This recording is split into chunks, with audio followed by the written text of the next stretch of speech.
Right, Theo, this way. Oh my gosh, it's raining, it's raining. Hey, Theo. You ready? Up, up. Good job, you got it. Okay. All right, guys, I'm taking Theodore to a meet and greet to meet a potential family. You ready, buddy? Hi, Theo. Oh, you ready, Freddy? Okay, put your tail in. Put your tail in. Okay.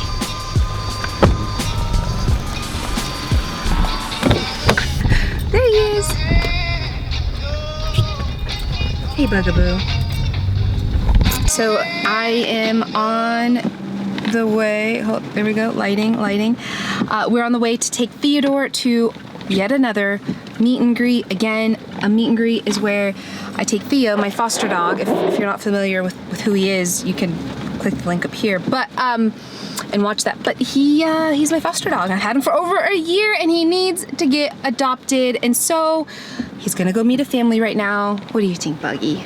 So I wanted to take just a quick minute while we're driving out, because it is about a 30-minute drive, to kind of tell you how I get him ready for meet and greets, in case there's anybody out there who's fostering a dog and they just have questions on this. So with Theodore, or with any of my fosters, surprisingly enough, I don't over exercise them. I have some people and friends in the community, foster community, that will get the dog nice and tired so that when they meet the family, they are more subdued. I find that if the family sees the dog in their more natural state, like who they actually are, they have a better chance of staying adopted. So yes, I'll take my dogs, foster dogs, for a walk or exercise them before a meet and greet, but nothing super extreme. Today though, because of this, it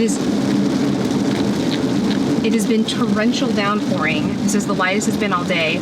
I haven't been able to exercise him at all yet, which will make this meet and greet interesting. Number one thing I do is I do exercise them, just not an extreme amount. The other thing I do is I make sure they've gone number one and number two, if at all possible. I've had situations where I've taken foster dogs and we go on a walk and they start acting out, and I'm like, why are you like pulling on the leash so much? Why are you acting out? And it's because they had to go potty, and then in the middle of the walk they go to the bathroom, and it's not a big deal. But if they don't have to worry, if the dog doesn't have to worry about going to the bathroom while they're meeting a new family, they're less distracted. What do you think, Theo? You did that once. Another thing I do is I always take with me, oh shoot, I need to put my seatbelt on. I mean, it was on, but it just wasn't on the right way. Don't judge me, guys. Like, I'm trying to get back into filming more regularly. But I take treats with me. Crud. I'm really low. But this is just meat, organ, some green mussels. There's meat. There's no like carbs or sugars added in this. Lamb. This is lamb flavor. But I always have some treats in the back pocket. That way I can show off my foster dog's tricks, even if it's just a sit. I think that goes a long way. And I like to show people how gentle the dog is, if they are gentle, taking the treat.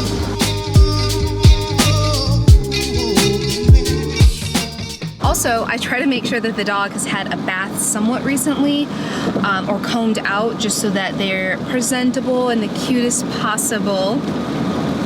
And the final thing that I really make sure that I try to do when taking a dog to a meet and greet is to set proper expectations for me, because sometimes I get either emotional about it because the thought of saying goodbye is really sad, or I get really excited about the thought of my foster dog finding them forever, and then they aren't chosen and I get my hopes up. So I set my expectations ahead of time that this is just good practice, good exposure, good socialization for my foster, and I just hope for the best, but I expect nothing out of it. And I find that helps me emotionally, because it's a lot. It's a lot to take care of a dog for an extended period of time, or even for a few weeks, even if it's short, and then to take said foster dog, to another family and then tell them why they would be a good match for their family. It's like, oh, here's a dog I love, now you go adopt them and love them better than I can. It's hard, so I set my expectations properly.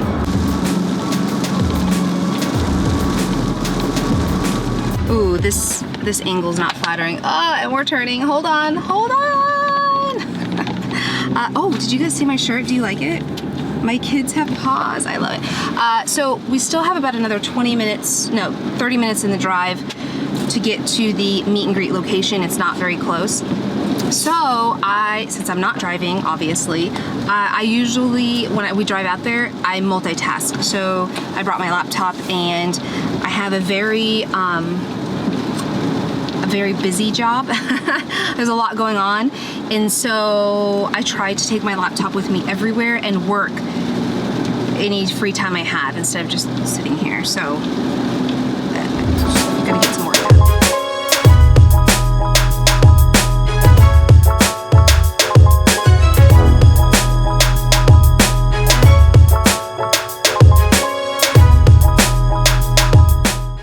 Okay, Theo, we just made it.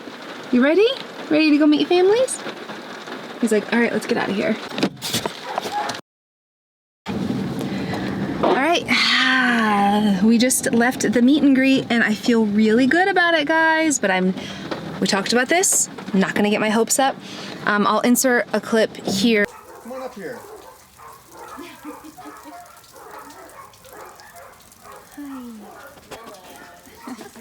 Miller, come here.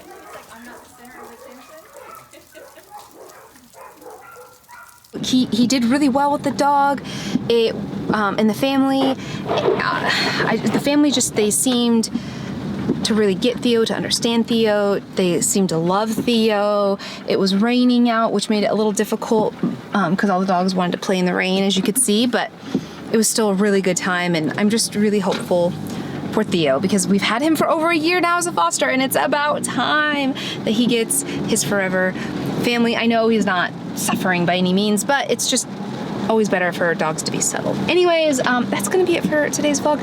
Do not forget, if you are new here, to click that subscribe button and help me save all the damn rescue dogs. And follow me on Facebook at Fusaro's Fosters and Instagram at Rachel Fusaro.